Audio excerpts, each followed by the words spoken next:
I'm a little bit nervous right now because I'm about to get on a flight and go to this country that is very, very different from any other country that I've ever been to before. Deep in the middle of Asia is one of the most isolated and mysterious countries in the whole world, where it is very, very hard to get in. And even if you get in, it's almost impossible to share with the outside world what's going on inside. It has a legacy of bizarre dictators that have turned the country into, according to every YouTube video you'll find about the country, the strangest country on earth. So apparently every building in the capital has to be made out of white marble. Apparently keeping a beard is illegal and you get shaved on the way in. I didn't know beards were banned in this country. Apparently you can't walk around by yourself anywhere in the country and you're being watched 24/7 by the secret police. And allegedly the country is led by an absurd man obsessed with pretending to be a talented musician and a super athlete who hires the worst video editing team on earth to achieve these feats. The country I'm talking about is Turkmenistan in Central Asia. And the internet definitely makes it sound like the weirdest place on earth. Now I wanted to find out the reality about this place, so I embarked on an 8-day journey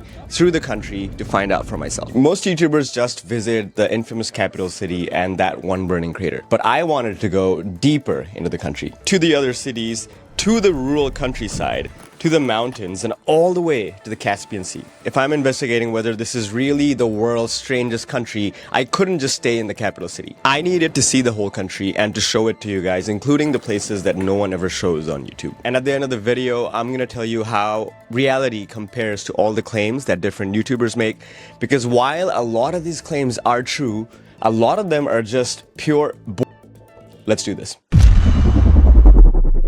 My journey started in Istanbul airport. Turkish Airlines flies to more countries than any other airline and is one of the few that flies to Turkmenistan. So this country is at the bottom of a lot of rankings, including freedom of press. So the process of getting a visa is strictly regulated by the government because they don't want outsiders to report about what's happening inside. In order to not get denied and to avoid them looking too much into my previous content I made on authoritarian governments, I applied as part of a group tour. It took some time to process, but I did get approved. They checked my approval letter once again at the flight gate. Then I got on an overnight flight that arrived very early in the morning in the capital city of Turkmenistan, Ashgabat. I was picked up by a tour bus by my tour and taken to my hotel. It's 9:30 a.m. We flew in here at 6:30 a.m. and there were a bunch of checks that we had to go through. And eventually we crossed all of it. It took I think more than an hour. There were some COVID tests, some payments for visa. I think it was $130. We made it in and we came to our hotel. Foreigners can't get SIM cards. We're able to connect to the Wi-Fi in our hotel, but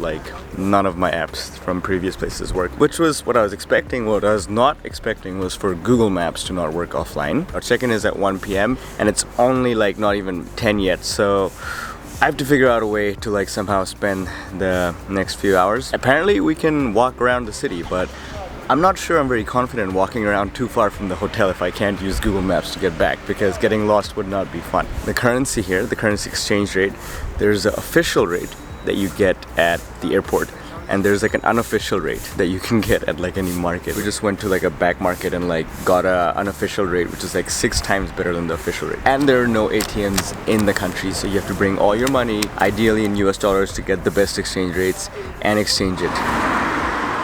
Okay, first impressions of the capital of Ashgabat. What they say is actually true. The streets do seem very empty. So I went out walking with some foreigners in my group who wanted to buy the Turkmenistani tracksuits as souvenirs, and then split off from them to tell you some basic facts about the country. Pretty much all the cars you see here are gonna be white and a small percentage silver, because I think cars are only allowed to be in the colors white, silver, and gold. But there's apparently some black cars too, and we saw one, and apparently those are owned by the government. I'm in a park in the middle of Ashgabat with some really cool architecture and a lot of cool looking statues. Let's talk about the country of Turkmenistan. The population of this country is around 6 million people, which makes it the smallest population of any country in Central Asia. The population density over here is very low. It's 16 people per square kilometer, which makes it the third least densely populated place in the whole continent of Asia. Now, a big reason why it's so sparsely populated is because around 70 to 80% of the territory of the country is taken over by the Karakum Desert. Now, the city of Ashgabat is supposed to have 1 million people. I believe our guide earlier told us it's more than 2 million people. The city also feels really, really sparsely populated,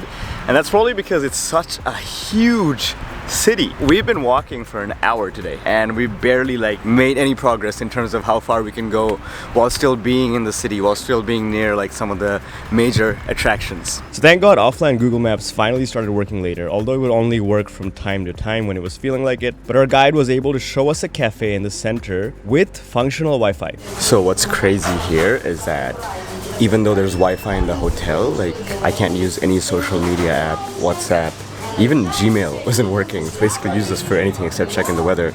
But we found this one cafe here where we are able to come in and use different apps. So I just basically have been coming here for the last 2 days that we've been here to check if there's important messages or emails. But when I leave this city, I guess Ashgabat, we're not even gonna have that. Now, let's talk a bit about how Turkmenistan was created. So in 1881, the city of Ashgabat was basically created when the Russian Empire came and took over all this area along with pretty much the rest of Central Asia. Then when the Russian Empire collapsed in 1924, this became part of the USSR as the Soviet Republic of Turkmenistan. And that was the first time ever that the boundaries of modern-day Turkmenistan were sort of defined as a state that was part of the USSR, obviously, at that point. And in the middle of Ashgabat, you can come to this park where you can see a statue of Vladimir Lenin. Now, obviously, he's not celebrated anymore, but they still left a statue of him as a memory of that time. This is the only place I've been to where I've seen a statue of Lenin, except for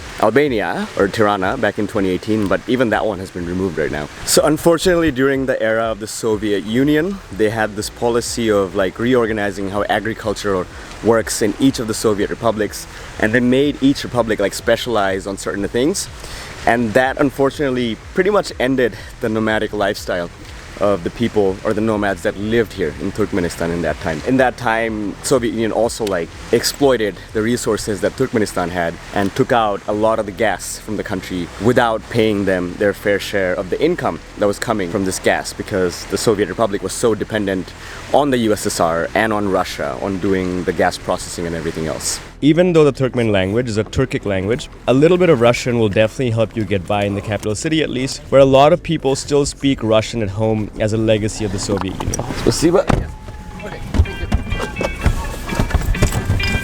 It's telling me the seatbelts doesn't matter. Oh, it's okay. No. I have it. Give it to me later. So one of the cool things about Ashgabat is you can basically stop any car, use it as a taxi. Anyone will give you a ride if you pay enough. So we agreed to 50 manats, which is $3 to go to our hotel, which is a 35-minute walk away otherwise. The song that's playing in the car right now, I don't know if you can hear it, but it's a Turkmen song with the beat of Candy Shop by 50 Cent. Now, the reason it's so easy to get a taxi for so cheap is because gas is really cheap here. Because Turkmenistan actually has the 5th largest reserves of gas in the whole world. And citizens driving on the street are definitely desperate for some quick cash. The next day I set out to explore the city with my tour group. The city holds the Guinness record for the highest number of white marble-clad buildings and a bunch of other architectural record-breaking structures. Now, if you're wondering how a country where the citizens need quick cash so badly on the streets can also afford to spend on these massive architectural projects. We'll get to that in a second, but for now, let me show you some of the most bizarre record-breaking buildings that we saw in the capital. This is one of the largest flagpoles. This is the world's largest architectural star. Not the largest star, but the largest architectural star. Behind me, that colossal marble building that you see is a wedding palace where people have different events regarding their wedding. Apparently there's a restaurant on top of it too that can fit up to 600 people. But that place looks way too cool just to be a wedding palace. It has to be the coolest wedding palace that must exist on this planet. Definitely the coolest I've ever seen. Now we're in front of another big marble building, which is the world's largest indoor Ferris wheel. It looks pretty incredible. We're actually gonna try to climb it, and it's gonna cost $3 only. Like every attraction we went to, we were the only visitors there. No other foreigners, definitely no locals. The thing with the indoor Ferris wheel is you don't really see much because your view is obstructed because you're indoor. We did see a dead bird that must have gotten trapped inside. And on the way down, we at least saw this view of this massive empty city. Behind me, this huge structure is the Monument of Independence, another big white marble building. And if you look closely, the bottom part of this monument is actually shaped like a yurt, because yurts is what the Turkmen people historically used to live in when they were nomadic people. And interestingly enough, we're also gonna check out some yurts later in this video. Right next to the Monument of Independence is this complex with a statue of a book.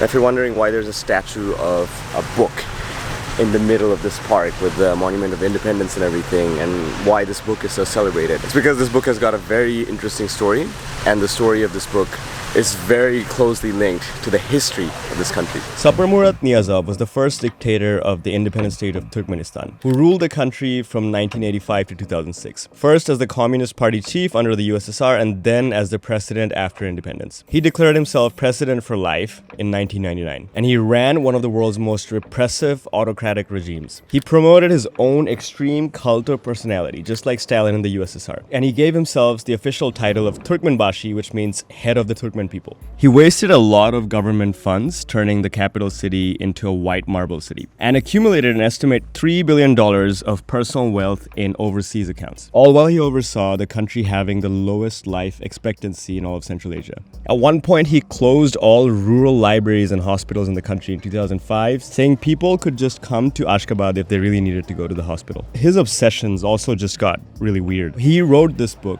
called the Runama and made it a very central part of life in Turkmenistan. He renamed days of the week and months after themes from his autobiography. He changed January to his own name and April to the name of his mother. He made reading the book mandatory nationwide. He required it in schools, universities, state institutions, and job interviews. So to get into university, you'd have to know parts of the Runama. For government employment, you'd need it. And even for passing a driving test, you'd need to know it. One of his weirdest projects was the Walk of Health, or this 36-kilometer walkway by the mountains near Ashgabat, created by Niyazov, that he required all of his ministers to complete once a year so that they stay in good health. Obviously, he ignored the fact that an exposed walk at the edge of a desert at this elevation is actually dangerous and bad for your health. So Niyazov finally died from cardiac arrest in 2006. But before dying, he had one last grand architectural project he pursued, the place where he would be buried after he died. So we're by the Turkmenbashi Mausoleum, where the Turkmenbashi himself, or Niyazov, was buried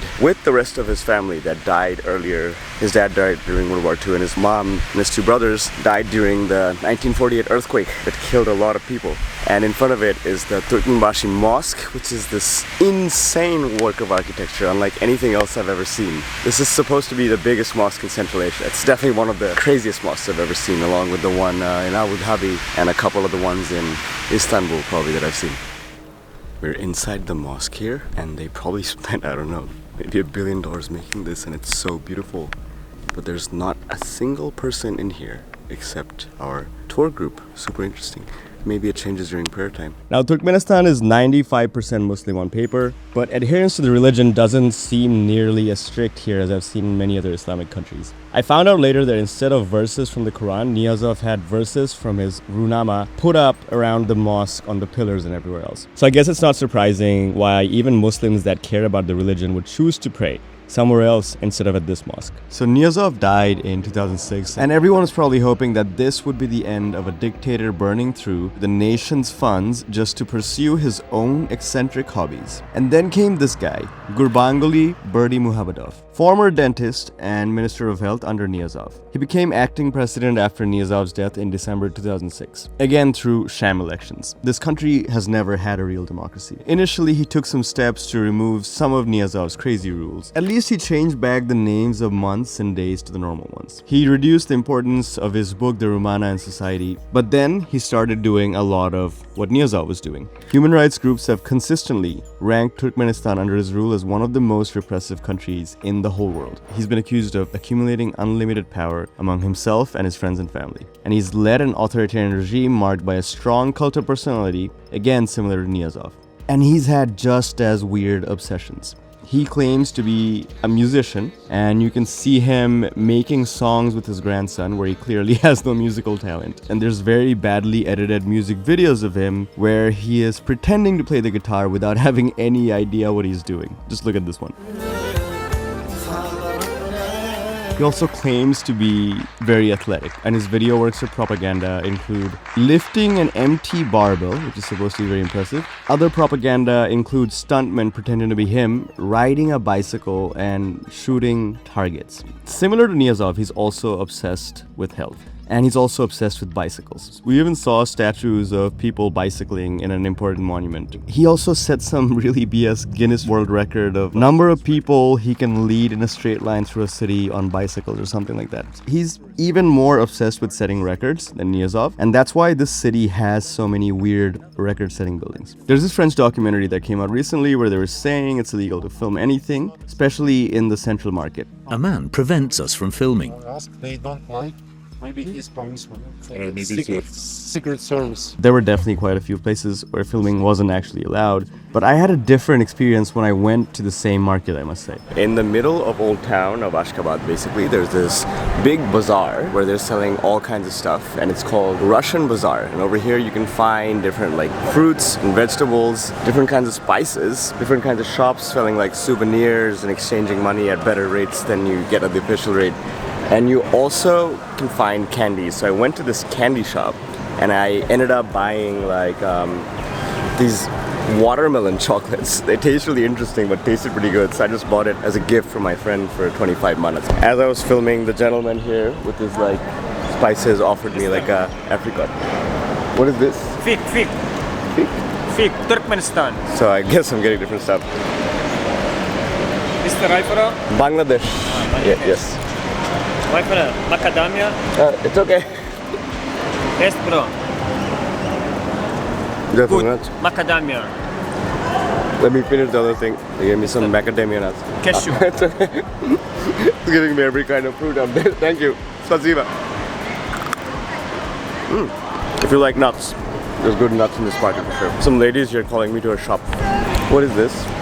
Oh, caviar. Original caviar. I don't need caviar. No. No, mister. No. Original. No, mister. Okay, let me finish my food. I have food in my mouth. Let me. Ostrina. I don't normally eat this. Just one. It's okay.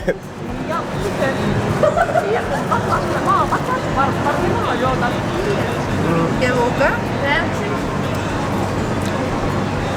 Interesting. No? No, yeah. Beluga. Yeah, it's okay. I think I'm not a big fan of No? caviar. Like normally I don't eat it. But thank you though, spasiba. I hope I didn't offend those people. I don't really eat caviar, but she was like, no, you gotta try it. And then I tried it and it was fine till it started tasting fishy and it wasn't fine. If you look hard enough, you can also buy a copy of the Runama that we talked about in this bazaar. So if you're wondering if I bought a copy of this, no I did not. But a guy from my tour group who's from England bought an English copy of this that he's taken back to England. I'm outside the Russian bazaar right now, and this bazaar started around like 1881, which is roughly when the city of Ashgabat was founded. So in the relative scale of things, considering all the cities in the region, Ashgabat is a fairly recent city. But the country of Turkmenistan, the area today, has some sites like Merv, which is a very ancient city that was a prominent city even more than 4,000 years ago. But when you think about the modern independent United State of Turkmenistan for the Turkmen people, that wasn't really an independent country until the 1990s. But there were Turkmen people, there were nomadic or semi-nomadic tribes that were living in the area that is Turkmenistan today for many, many centuries. So, you know, the Turkmen people were nomadic people that were like living off of horses, living in different yurts. And horses are actually like very central to their culture, and to this day the Akhil Teke horses, considered these beautiful horses that you can find mainly in Turkmenistan, are still a national symbol, like an important national symbol, and you'll see statues of them like in a lot of places. We're by this important like stadium where they had these games a couple of years ago, and there's one big stadium that's almost like shaped like a horse and holds some kind of like Guinness record for that as well. As part of our tour, of course, we had to go see the Akhal Teke horses. So we're in this stable here with a lot of Akhal Teke horses, which is like the national animal, I believe. believe. And these horses really love to get pet, from what we just noticed. You know who really loves these horses and owns about 10% of all the Akalteke horses in the world? This guy again. He is so obsessed with these animals that along with building a golden monument like this of him riding a horse, he wrote the weirdest book about them called Akalteke, Our Pride and Glory, and filled it up with pictures of him with the horses. Although in 2013 he was on one of these horses on a race and infamously crashed, almost dying, he still loves them. In any hotel we went to, there were badly photoshopped paintings of him riding horses. There were, of course, paintings of these horses hanging on the wall in any hotels meant for tourists. But what was more interesting than the paintings in the hotel lobby was what was on TV inside the rooms. On the national news channel, I saw non-stop national propaganda, unnecessary shows of military strength, and comical displays of obedience to the leader. Now you might be thinking who this guy is. This is Gurbanguly Berdi Muhammadov's son, Serdar Berdi Muhammadov. In 2022, he won the country's president election, which is also considered to be a sham election, succeeding his father's 18-year-long totalitarian tenure as president, which essentially turned Turkmenistan into the first modern Central Asian dynasty, passing power from father to son. But in a shocking move, or maybe not so shocking, in 2023, the country's government created a new role called national leader, which handed ex-president Gurbanguly even more power than his son, the sitting president, effectively making him the most powerful man in the country once again. But his photos seem to remain in all hotels in full display, so I guess he's still involved in sharing the power with his father and still has an influence on the country. Now, the ridiculous recent history of the nation has clearly overshadowed much of the conversation of Turkmenistan in much of recent media. But I would like to remind you that it is a place of historic significance. And I went outside the city to see some of the not-so-recent landmarks nearby. On the outskirts of Ashgabat are the remains of this fascinating mosque from the 15th century that was also unfortunately destroyed by the 1948 earthquake. Although most of it has collapsed, we still saw devout people making a pilgrimage to the ruins of this site. Also near Ashgabat are the ruins of an ancient site that is truly special. Okay, right now we're at the entrance to a UNESCO World Heritage Site of this ancient site called the Old Nissa Fortress, which is very close to Ashgabat actually. So this city right here was once the capital of the Parthian Empire, which was like an ancient empire that stretched all the way from Turkey on the west side to Afghanistan on the east side, and was powerful from the 3rd century BC, so 2,300 years ago, all the way to the 3rd century AD.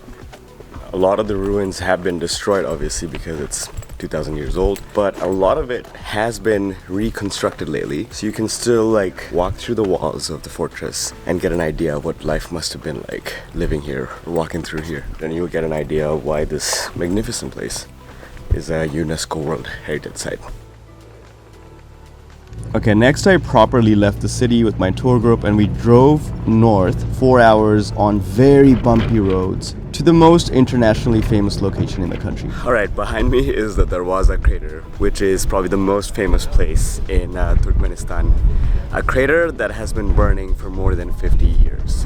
And it's often called the Gate to Hell, and you can see why. Darvaza actually means gate in Turkmen, in Hindi, in Urdu, and a bunch of other languages that I can think about. So that's why it's called that. Now, if you followed Turkmenistan propaganda, you might have also seen a doctored video of the dictator Gurbanguly doing donuts around this pit of fire once. So the cool thing about staying by Darvaza, or the Gate to Hell, is that you get to stay in yurts, just like people back in the days did. I doubt the yurts are this fancy with like solar panels, but that's what we're getting. Let me show you what it's like. Look, kitty. Meow meow. Oh, we have a guest. So you come in, and this is basically the whole yurt. There's 2 beds, which I only will need one. At the top, there's a way for sunlight to come in. It's very basic. Okay, also there's a solar panel that comes with normal light, yellow light, mix, and disco lights. Oh my god. This is a very hard bed. Okay, this is very simple. Not much in here, no power sockets, but this will get the job done for tonight, and we're heading out early tomorrow. And there's a mirror so I can see if I'm looking pretty in the morning. Okay, so this place apparently looks a lot cooler at night than it does during the day. It's actually insane. This place, it wasn't created naturally. It was basically created during an accident in 1971, back when this was part of the USSR and the Soviet Union was like drilling for natural gas. This thing collapsed and there was a lot of natural gas here. So they tried to like extinguish the gas that was coming out by setting it on fire. And that was more than 50 years ago, and it's still been burning. And now it has become undoubtedly the biggest tourist attraction in Turkmenistan. So the funny thing is, the government of Turkmenistan is actually trying to extinguish it. From what I understand, it's because this is not good for the environment, so much gas coming out, and it's also like not good to lose so much gas. So it is not as bright as it used to be apparently a couple of years ago, but it's still like pretty bright. And it's probably not even going to be there like in a couple of years. So if you really want to see this, you should come here soon. So we headed out the next morning for a long day of driving. First 4 hours south back to the capital, and then another 3 or 4 hours west. In the middle of the day, we stopped for 45 minutes in an underground cave to take a dip in a thermal bath. We're in the cave with 36 degrees Celsius water just swimming in here. Now we're getting out. Soon afterwards, we stopped in an interesting town on the way. So I'm in the Nokur village in Turkmenistan, which is like a couple of hours west of Ashgabat. And there's something really special about this village. The people here are quite distinct from the rest of Turkmenistan. One thing that is really cool and unique is their graveyard, where the tombstones are marked with these like horns. Every tombstone has like these horns on them, which looks really cool. Apparently they were not as nomadic as a lot of the other Turkmen people, which made them quite distinct over the centuries and helped them develop like a different sense of identity than the rest of Turkmenistan. I found this bakery with the Turkmenistani meat pie, and I've read about this a lot before I came here, so I'm excited to try it out.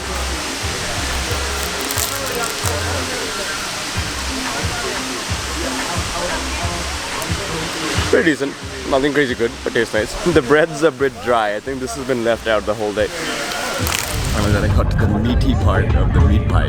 It tastes really, really good. The street food or cheap food in the region is as good as I expected, but hear me out. The best Turkmen food I must have had on this trip was when we went to a restaurant in Ashgabat where professional dancers were performing very cool looking Turkmen dances, and they actually got like much of our tour group involved in joining some of these dances as well.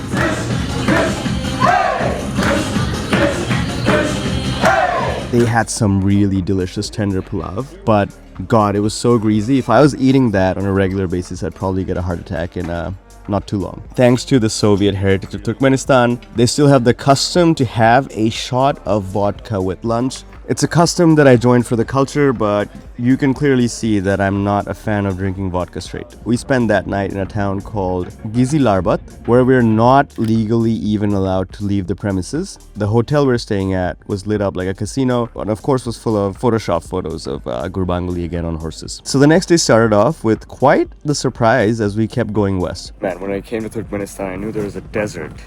But I wasn't expecting full-on deserts like this with sand dunes like you expect in the Sahara. A few more hours later, we arrived to the port city on the Caspian Sea, which Niyazov had renamed in 1993 to Turkmenbashi after his own self-proclaimed title, of course. Our hotel was a fancy affair right next to the port with some grand rooms, which I think were costing us a bit more than $20 per night if I was doing the math right. We didn't really have time to stray too far from the group, but this is a city that we seem to be able to walk around as well, just like Ashgabat. We also went to a big market as well, where I explored around by myself for a bit. But the highlight in Turkmenbashi was definitely going to the Caspian Sea and taking a dip in the water, which felt icy cold even in late September. The government has been trying to turn the coast into a resort town for tourists, but there were no tourists around. Probably partially because foreigners can't get in and locals don't have enough disposable income. The next day we checked out and headed northeast into the desert again, and had the most unexpected source of traffic jams on the way.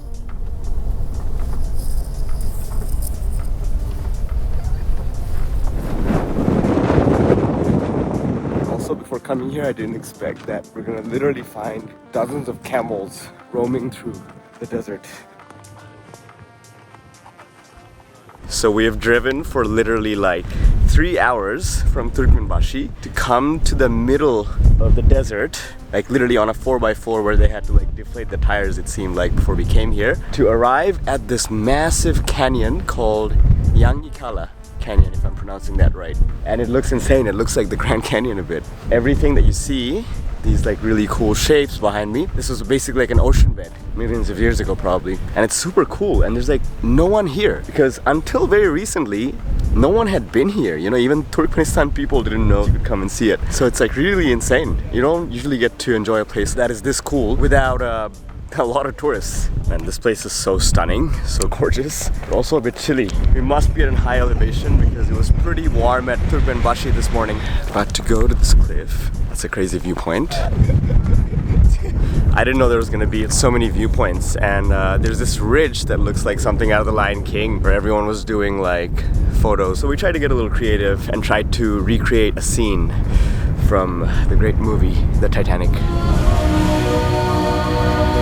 I have to say that one of the most beautiful things that came out of this trip that I was mainly doing to make a video was that because I was forced to join a tour group, I somehow ended up becoming really good friends with some of the other travelers on that group. Turns out a lot of them are also people who never joined tour groups but did this one just so they could get into the country. Then it was time to head out from this gorgeous place back to civilization. The ride out was so bumpy in this car without functioning seatbelts that at one point I literally flew off my seat and hit my head on the roof of the car on a big bump. And one of our cars actually broke down in the sand at one point. Now we didn't see a lot of people in the desert, but the ones we saw didn't seem to be living up to the comfortable lives that the government claims all its citizens have. We drove to a train station a few hours south and ended up taking a proper Soviet train from the USSR days. Man, this was actually really cool.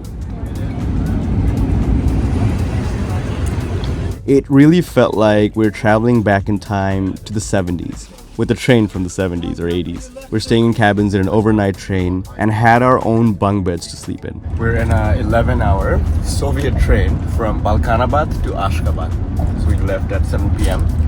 and we're supposed to go there at 6 a.m. My favorite part was I finally found a place to do pull-ups after failing to find any gym in the country that has a day pass for the last 7 days. So I'm back in the capital of Ashgabat, and today is my last day in the country of Turkmenistan. I'm leaving in the middle of the night. And after spending more than a week exploring all over this country, or at least a large part of this country, and meeting people from all over the country, I have some reflections that I want to share. Let's talk about how this country actually compares to all the claims that different YouTubers make about it. Now, the first dictator, Niyazov, was indeed a crazy dude. He did, in fact, rename the names of cities and months and days after himself. The Rumana indeed was required to be read for like a driving license test or university exams. The internet is indeed very heavily restricted, and it is very hard for people to access social media that the rest of the world uses, and also to send out information into the rest of the world.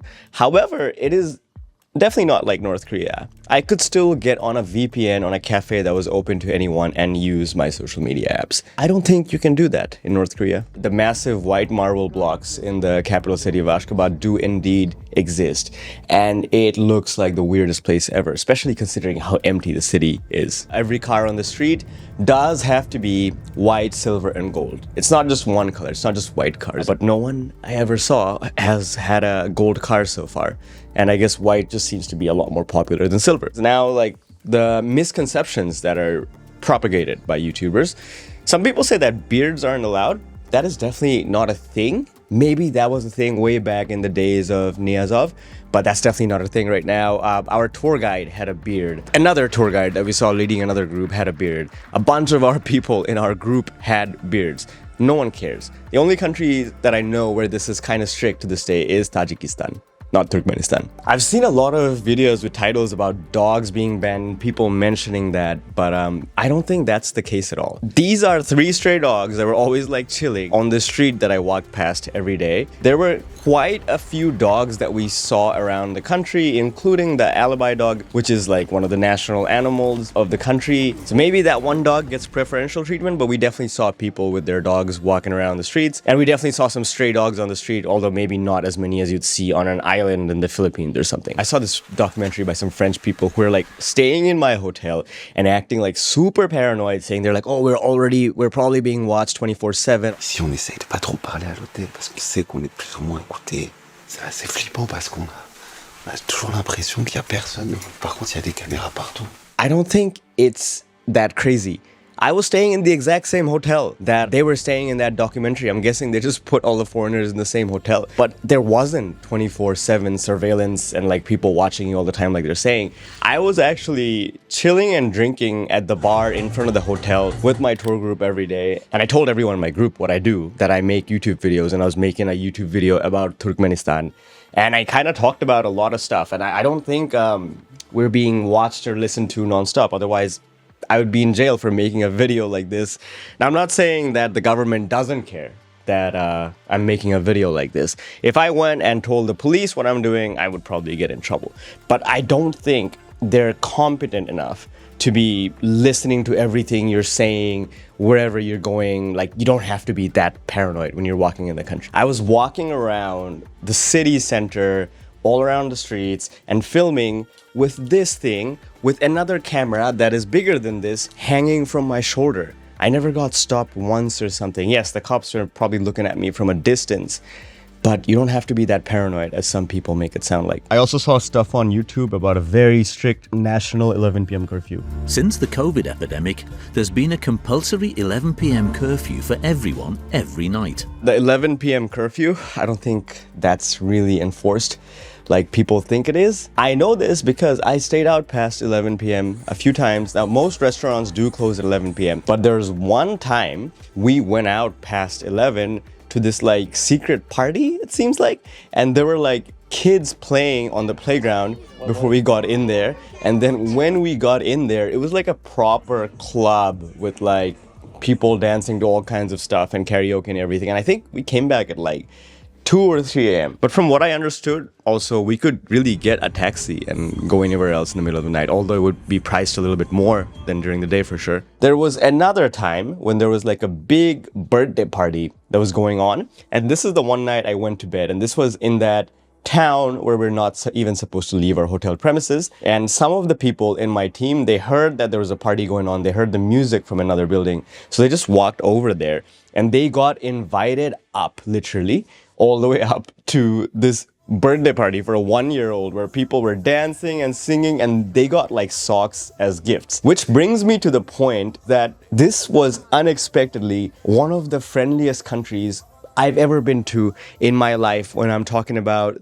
the normal people that we met on the streets, every single person was like so friendly. And for the most part, they were just like so happy to see me. Even when I said I'm a Bangladeshi, it was like absurd. One time I went to literally like get a coffee while we were shopping in a supermarket outside Ashgabat. And the whole staff started talking to me and they ended up taking pictures with me. Keep in mind, they had no idea I was a YouTuber and I didn't even have a camera or something like that. They were just so happy to see a foreigner. They wanted to take a picture to have that as a memory. That was really cool. It's a shame actually that people that are so friendly are repressed so hard by their own authoritarian government. So when you think about Turkmenistan, the first word that should come to your mind is probably not strange, but it should be tragic. Because people who have a history of speaking up against this repressive government just disappear in prisons. It's not a good place to be if you want to have basic human rights and freedoms. And we can only hope that changes at some point in the future. But things like this are hard to change. If you're interested in learning about how I make travel videos, I'll leave a link to my newsletter in the video description. You can go ahead and sign up on that one. All right, that is it for this video. If you like this video, feel free to like it. If you want to watch more videos like this, feel free to subscribe to my channel. If you want real-time travel updates, feel free to follow me on Instagram at Nadir on the go. I'll catch you guys in the next video from probably another continent.